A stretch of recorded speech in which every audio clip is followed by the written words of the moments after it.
चलो भाई देखो अब मैं क्या करता हूँ। इसका श्वेता जी आप क्या एक तरफा भाषण कर रहे चले जा रही हैं आप ये? अरे इतना गुस्सा नहीं होना है सर, आपको भी कम जीएसटी लगे कल से।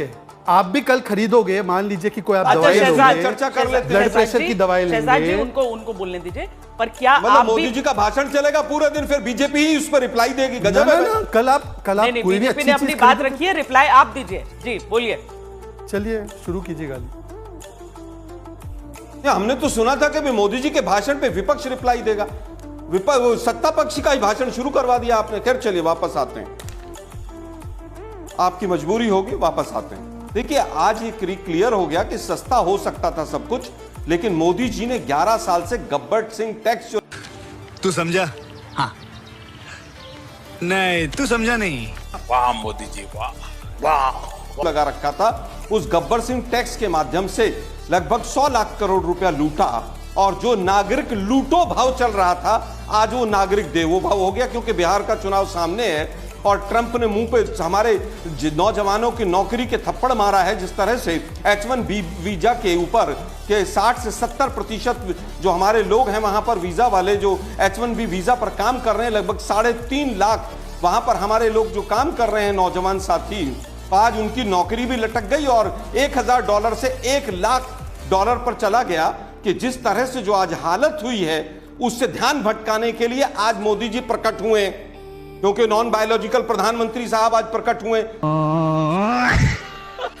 इतना ही अच्छा कर दिया था तो एक तरफा भाषण देने की क्या जरूरत थी, एक प्रेस कॉन्फ्रेंस कर देते। लेकिन दिक्कत यह है कि लूट मचा रखी थी टैक्स टेररिज्म से। एक 1 नेशन और 8 डिजिट्स का पूरा टैक्स था, 8 लेवल पर टैक्स लगता था। अभी भी राज्यों का कैसे हित होगा, 40% का सेस कौन लेगा, कोई क्लैरिटी नहीं। बस आए हैं महामानव, प्रकट हुए और भाषण देकर चले गए। अरे भाई कफन के ऊपर किसने टैक्स लगाया था? जीएसटी। पूजा का सामान हो, दूध दही, स्कूल के आइटम्स हो, पेंसिल हो, किसान के ट्रैक्टर के ऊपर हो, पुरानी गाड़ी पे भी आपने टैक्स लगा दिया था। और उसके बाद आप कह रहे हैं कि साहब मैंने तो बहुत बड़ा काम कर दिया, क्योंकि सामने बिहार का चुनाव है, SIR चल नहीं पाया, इसलिए चलो यही मेथड अपना लेते हैं। कल से मां शक्ति की उपासना का पर्व शुरू हो रहा है। मैं हाथ जोड़ के मां शक्ति से, मां दुर्गा से प्रार्थना करूंगा कि इस कमजोर प्रधानमंत्री को थोड़ी सी ताकत देना, मां इस बोगस सरकार को थोड़ी सी ताकत देना कि ये किस तरह से अमेरिका के सामने सरेंडर बैठी है। ये सरकार, हमारे युवा हथकड़ियां लगकर, बेड़ियां लगकर आते हैं, इनके मुंह से चू नहीं निकलता है। आज ये जिस तरह से H1B वीजा पर हुआ, 50% टैक्स का पर्ची हमारे माथे पर चिपका दी गई, और ये प्रधानमंत्री मां दुर्गा की उपासना की हर साल बात करते हैं। मां दुर्गा से हम हाथ जोड़ के प्रार्थना करेंगे, इस कमजोर प्रधानमंत्री को माता जी थोड़ी सी ताकत देना। क्या बात है सर, क्या बात है सर, क्या बात, ये बात है। आज हालत ये है हमारे यहाँ पर कि जिस तरह से इन्होंने कहा कि सीमेंट के ऊपर 2014 में 170 रुपए का सीमेंट का कट्टा था, आज 400 रुपए का है। कौन से टैक्स बढ़ गए? सारी ACC की सीमेंट की कंपनियां खरीद कर अडानी को दे दिया आप लोगों ने, और उसके बाद टैक्स की बात करते हैं आप। आज हालत यह है कि गजब दोगले प्रधानमंत्री हैं। अपनी गाड़ी, अपना चश्मा, अपना रुमाल, अपना हवाई जहाज, लेकिन सब कुछ विदेशी लेकर बैठे हुए हैं। और कितनी देर सुनना पड़ेगा? देखिए मैं बिल्कुल शब्दों को देखकर लगा रहा हूं। मैं पूरी तरह से कहना चाहता हूं मोदी जी, आपने आज एक शब्द कहा कि हर घर स्वदेशी का प्रतीक होना चाहिए। मुझे लगता है कि हर घर अगर स्वदेशी का प्रतीक हो तो मोदी जी शुरुआत आप कीजिए, विदेशी गाड़ियों से बाहर उतरिए, विदेशी हवाई जहाज में चलना बंद कीजिए, और वो विदेशी मशरूम अगर अभी भी आप मंगा रहे हो, मुझे डाउट है कि आप मंगा रहे होंगे, तो विदेशी मशरूम विदेशों से मंगाना बंद कर दीजिए। वापस आता हूं, बहुत सारी कह रहे हैं कि साहब मैं पूरी तरह से आज स्वदेशी की बात कर रहे हैं। अरे भाई 15 दिन 20 दिन पहले या धीरे-धीरे हम एक-एक करके मुद्दों पर आए। यूके के साथ क्या, अब उनका भी तो हो गया ना, चलो लंबा मैम, अब मुझे भी तो मौका दीजिए। फ्री ट्रेड एग्रीमेंट तीन देशों के साथ 1 महीने में किया है, चाइना के साथ भी किया है, यूके के साथ भी किया है। अभी स्वदेशी की बात कर रहे हैं। 10 दिन पहले कॉटन के ऊपर 11% टैक्स था, पंजाब के कॉटन के ऊपर, वो 0% कर दिया। आलोक जी यहाँ पर नहीं, देखिए जो दो अबे साले इसके 2 पहलू। पहला पहलू तो ये कि प्रधानमंत्री जी ने खुद GST जब इम्प्लीमेंट होने वाली बात आई थी तब उसका विरोध किया, और बहुत मजबूती के साथ उसका विरोध किया। कहते कभी ये इम्पॉसिबल है, ये कभी कामयाब नहीं होगा। मैं उस डिबेट पे नहीं जा रहा, क्योंकि GST मेरा सब्जेक्ट भी नहीं है, और मुझे आज जो उम्मीद थी कि प्रधानमंत्री जी कम से कम जिस तरीके की अंतर्राष्ट्रीय चुनौतियां और जिस तरीके से देश की अर्थव्यवस्था के सामने संकट है, उसको लेकर कुछ बड़ी बातें थी। लेकिन आज उन्होंने जो बातें कही उसकी वजह से मुझे लगता है कन्फ्यूजन और बढ़ गया। तो क्या करें, गर्व से कहो मैं स्वदेशी खरीदता हूं और बेचता। हाँ, मैं बेचता हूं। तो कल से मैं जब मार्केट में जाऊंगा तो हमारे मित्र जो शर्ट पहने हुए हैं, क्या वो स्वदेशी शर्ट है या विदेशी शर्ट है? या मैं कार खरीदने जाऊंगा तो मैं स्वदेशी कार खरीदूंगा या विदेशी कार खरीदूंगा? या जो एक मिनट, मैंने बीच में बोला नहीं प्लीज। इसको कहते हैं ठेठराई करना। अब देखो, मैंने बिहार की भाषा में नहीं, ठीक है, हाँ, बोल। मैंने बीच में तो बट मुझे मौका दीजिएगा इनको जवाब देने का। झूठ बोलो, बार बार झूठ बोलो। पिछले साल की अगर बात आप देखेंगे तो चाइना से हमारा इंपोर्ट 25% जंप किया है। 25%, एक साल में 25%। आज की तारीख में करीब $100 बिलियन के डेफिसिट पे चल रहे हैं। हिंदुस्तान के शायद ही कोई ऐसी इंडस्ट्री होगी जो बिना चाइनीज रॉ मटेरियल के, चाइनीज टेक्नोलॉजी के, चाइनीज सामान के, यहाँ तक कि हमारे गुड्डे गुड़िया भी चाइना से आ रहे हैं। हमारे जब हम मार्केट में जाएंगे तो मुझे लगता है कि अब हर दुकान पे लिख, प्रधानमंत्री जी की तरफ से एक आदेश आना चाहिए, हर दुकान पे लिखा हो यहाँ चाइना से मिली हुई चीजें नहीं बनती हैं। तब तो मैं जाऊंगा स्वदेशी को। अगर मुझे स्वदेशी खरीदना है और मुझे नहीं पता कहाँ से वो चीजें मिली, मैं ये कहता हूं कि ये जो चीज आपने कई स्वदेशी को लेकर, क्या आपने इसका अध्ययन किया है? क्या बिना चाइना के इंपोर्ट किए हुए हमारे हम आज स्वदेशी की दुनिया बढ़ सकते हैं? हम क्या करें? Make in India. Make in India का मतलब क्या है? सामान बाहर से आएगा, हम सिर्फ असेंबलिंग करेंगे। हम मेड इन इंडिया की बात क्यों नहीं करते? मेड इन इंडिया का मतलब ये होगा कि आपकी टेक्नोलॉजी अपनी होगी, आपके लोग अपने होंगे, आपकी ब्रांडिंग अपनी होगी और आप उसको बनाएंगे। मेक इन इंडिया का मतलब क्या हुआ कि एप्पल का सारा सामान चाइना बनाएगा, आप अपने यहाँ लाके सिर्फ उसकी असेंबलिंग करें। ये मेक इन इंडिया हो गया। अरे बाप रे, ये तो धोती खोल रहा है। मैं कहता हूं कि हम जिस चीजों के लिए कर रहे हैं, क्या हम उस चुनौती के लिए तैयार हैं? हम तो ट्रंप के बारे में कह रहे थे, अब की बार ट्रंप सरकार, अब जब ट्रंप ने जिस तरीके से आपको H1 वीजा पे किया है, तो हर दिन वो आदमी ह्यूमिलिएट कर रहा है उनको। चा बाजार जो वहां पे फिर से सैंक्शन लगा दिया। रशिया से आप ऑयल, आपके खिलाफ सैंक्शन लग रहा, क्यों? तो इन सब चीजों पे गहन चिंतन की जरूरत उत्तर देने दीजिए, हो जाएगा। गलवान के बाद हमने बहुत सारी चाइनीज चीजों में बैन लगाया, तो उसके हिसाब से हिंदुस्तान में चाइनीज इंपोर्ट घटना चाहिए। $40 बिलियन से बढ़ के $110 बिलियन हो गया है वो। क्यों बढ़ा? इस दौरान क्या हमने स्वदेशी के लिए अपनी जमीन तैयार की? क्या हमने एमएसएमई को मजबूत किया? बल्कि हमने जिस तरीके से नोटबंदी लागू किया, जिस तरीके से हमने जीएसटी को लागू किया, जिस पर हमने लॉकडाउन लागू किया, हमारी एमएसएमई की कमर टूट गई। आज तक कंजम्पशन नहीं बढ़ रहा, परेशान उसको। मुझे क्रेडिट नहीं चाहिए।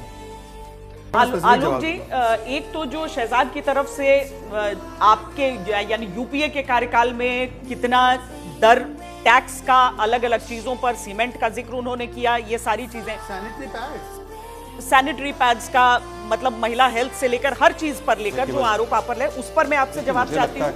और दूसरा जो स्वदेशी को लेकर जो बातें हो रही हैं, क्या आपको लगता है कि आत्मनिर्भरता आवश्यकता है इस समय की?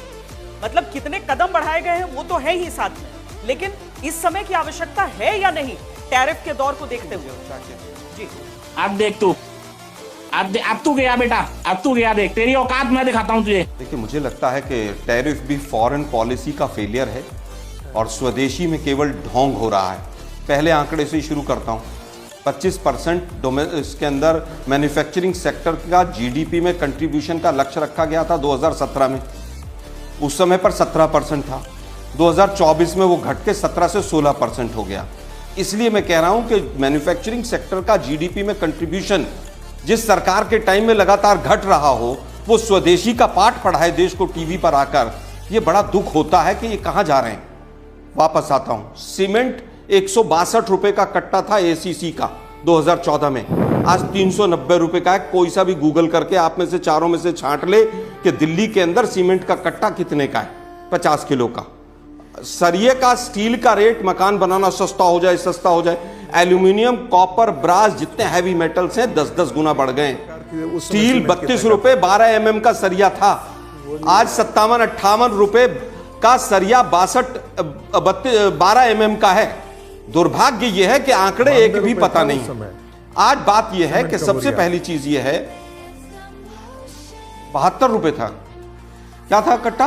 नहीं, कौन बोला भाई बीच में? मैं आपसे सिर्फ एक चीज जानना चाहता हूँ, बताइए जरा, कि थोड़ा सा इसका भी अध्ययन कर लेते हैं। कुछ मत जानिए, आप बैठिए, आप बैठिए, शांति से सुनिए जरा, सीमेंट का बोरिया शांति से सुनिए जरा।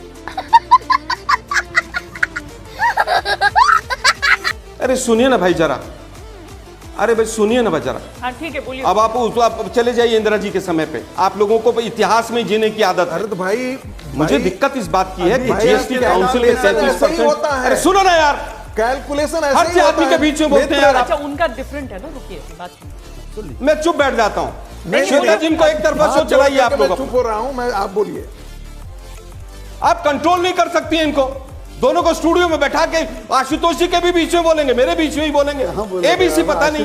मैं पूछ लेता हूँ महंगाई कैसे कैलकुलेट करते हैं आप? संगीत रागी जी बता दीजिए। आप बोलिए, ठीक है, बताइए जरा। हाँ हाँ बताइए ना, आपका फॉर्मूला अलग है, पहले वो एक अपना सवाल फॉर्मूला पूछ रहा डाल हूं, रहे इतना हैं। ज्ञानवान बन रहे, बताइए महंगाई कैसे कैलकुलेट करते हैं? बताइए ना, आप आगे आलोक जी अपनी बात रखिए ना, उसमें आप दोनों ही बता दीजिए। श्वेता जी आप भी बता दीजिए। हाँ, अपनी बात मैं रख रहा हूं, मेरी बात सुनिए शांति से। अपनी बात रख लीजिए। दुर्भाग्य यह है कि जीएसटी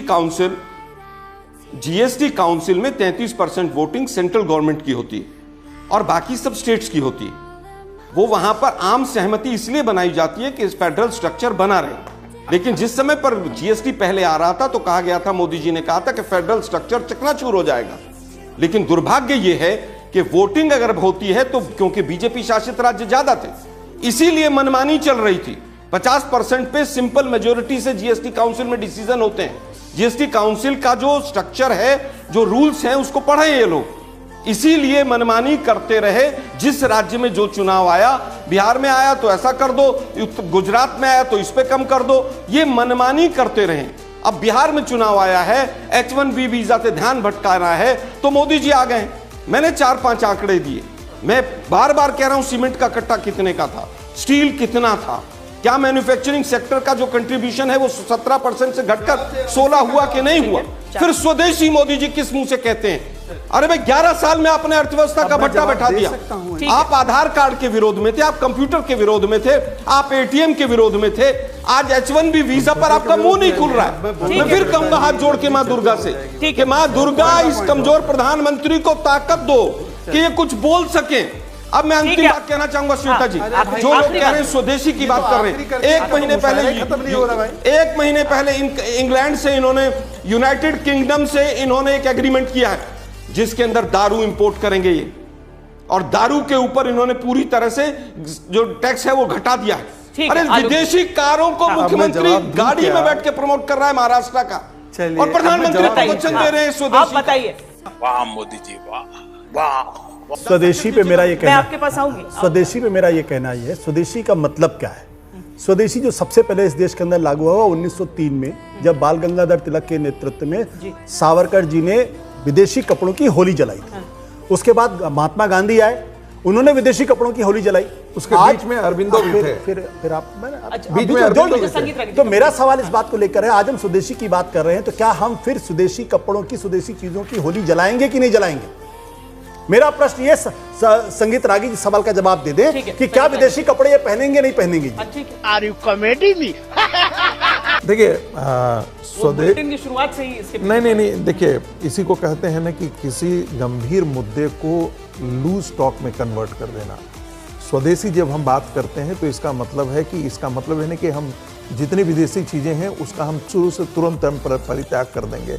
तब वो और बात थी जब गांधी जी के समय हम तुरंत नहीं करना। अरे मैंने तो सावरकर जी को विरोध किया महाराज। तुरंत की बात नहीं है। अब आप सावरकर की बात ही नहीं मानेंगे आप। धीरे धीरे भारत स्वदेशीकरण की तरफ बढ़ रहा है और 2011 से 2000 बढ़ने का हालत ये कि 2014 के बाद से इंपोर्ट लगातार बढ़ रहा है गलवान के बावजूद भी, और आपने सबको, हर उस आदमी को जो चाइना से संपर्क किया उसको आपने देशद्रोही घोषित कर दिया।